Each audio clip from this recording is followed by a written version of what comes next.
Welcome to her remarkable history. Remember, to support our channel, please subscribe. The madness of Catherine of Aragon's sister, Joanna of Castile.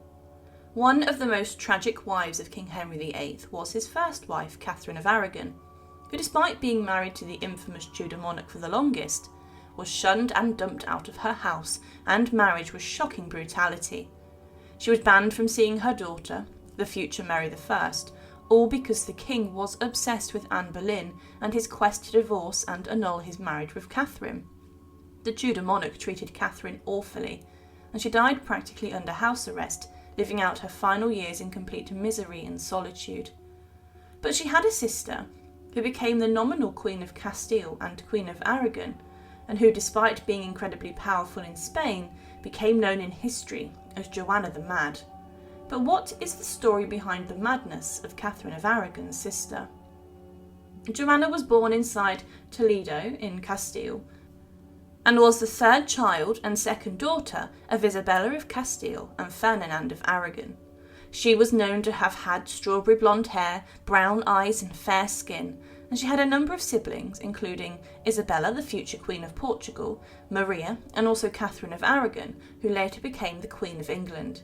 She was raised in a royal manor, meaning that she received the best education that was befitting a girl of her royal status.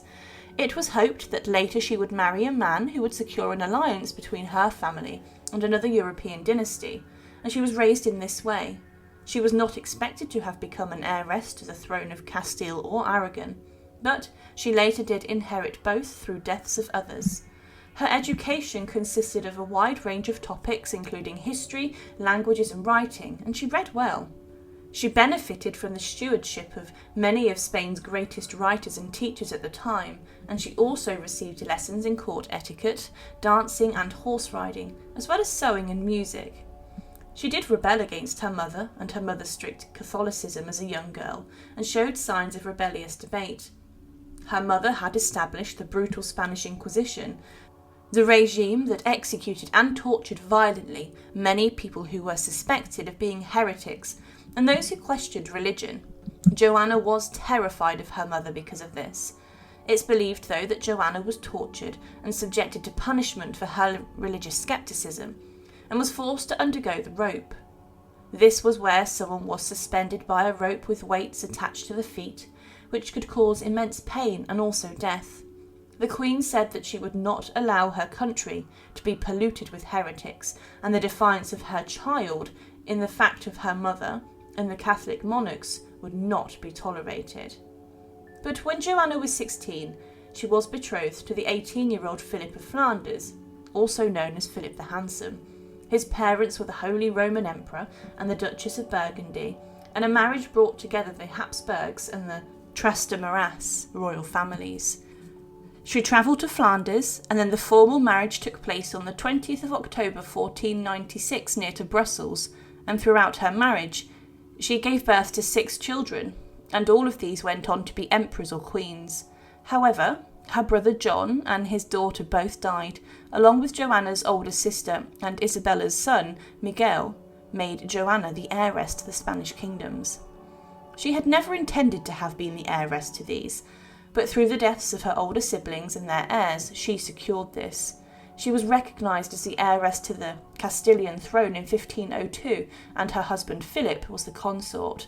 She was named the princess, and important Spanish governors swore an oath to her. Following the death of her mother, Joanna became the Queen Regent of Castile, and her husband Philip greatly also wanted to be king. Her father was not happy with this, and he refused to be pushed aside. Her father even remarried to try and produce a new heir to the throne, but this only made people support Joanna and Philip more. The pair had been living in the Low Countries for some time, and Philip considered taking up arms and going to war with Ferdinand of Aragon, Joanna's father. However, to many people's surprise, Ferdinand did hand over the government of Castile to his most beloved children and retired to Aragon. However, Philip and Ferdinand signed a secret treaty, claiming that Joanna's infirmities and sufferings made her incapable of ruling. What is meant by this is that many believe that Joanna of Castile was mad and suffered throughout her life with a serious psychological illness and mental health problems.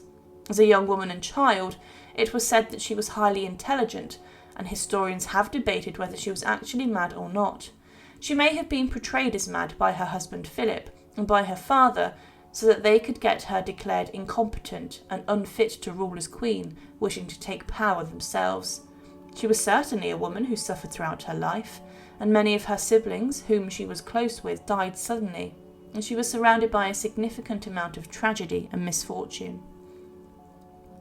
The succession of the deaths didn't give Joanna time to take in what had happened, and along with this she quickly found herself as the heir to the throne of Castile. In 1504, Joanna had started to display signs of mental instability when her mother was stricken with a fever. She didn't sleep or eat whilst her mother was ill, and regularly did this also. She also at one time wished greatly to see her husband in Flanders, but during this journey she would have had to pass through France and Spain, and France was at war at the time. Joanna was prone to outbursts, and one of her most shocking displays of mental instability occurred in the September of 1506. Her husband Philip had died following a 5-day illness and a battle with typhoid fever. Rumours circulated that his father-in-law had him poisoned, and at the time Joanna was pregnant with a 6th child. Following learning of his death, she refused to part with the remains of her dead husband for a long amount of time. She remained with them closely and travelled with her husband's body from Burgos to Granada, where he was then buried. This was a distance of 668 kilometres and took many days to get there. During the journey, she was known for constantly opening the casket and kissing and embracing her dead husband's body. Whilst Philip was alive, she was also known for flying in jealous fits of rage and involving her husband's mistresses, and she even attacked one of them physically. Many historians believe that she may have suffered from depression, psychosis, or even schizophrenia, which may have been inherited, but others have said that she was unfairly said to have been mad by her father and husband, in the hope that her instability would make her unfit to rule. This was the case also, as following her husband's death, the country fell into disorder, and she later had to meet with her father to yield power back to him. With this she became a queen in all but name, and her father was the king again and acted like this. Following this, Ferdinand, her father, had her confined to the royal palace, and all of her faithful servants were dismissed. When her son Charles I ruled Aragon and Castile, Joanna was forced again into confinement, spending the rest of her life inside the royal palace. She became obsessed with the thought that some of her nuns that were caring for her were trying to kill her, and she became unable to feed herself, sleep, wash herself and change clothes. Her son stated that, "It seems to me that the best and most suitable thing for you to do is make sure that no person speaks with Her Majesty, for no good could come from it." Joanna of Castile died on the 12th of April 1555 at the age of 75. She was buried alongside her parents and also her husband. The claims regarding her mental health are disputed, but we know that throughout her life she did display some rather strange episodes of behaviour, such as hanging onto her husband's dead body for as long as she could. She refused to bury her husband for a considerable amount of time, and she seems to have been a troubled woman who was never trained or prepared to become a queen or a ruler. In a country filled with dominating personalities involving her husband and father, she seemed to have sunk. Thank you for watching, and to support, please subscribe to Her Remarkable History. Thank you.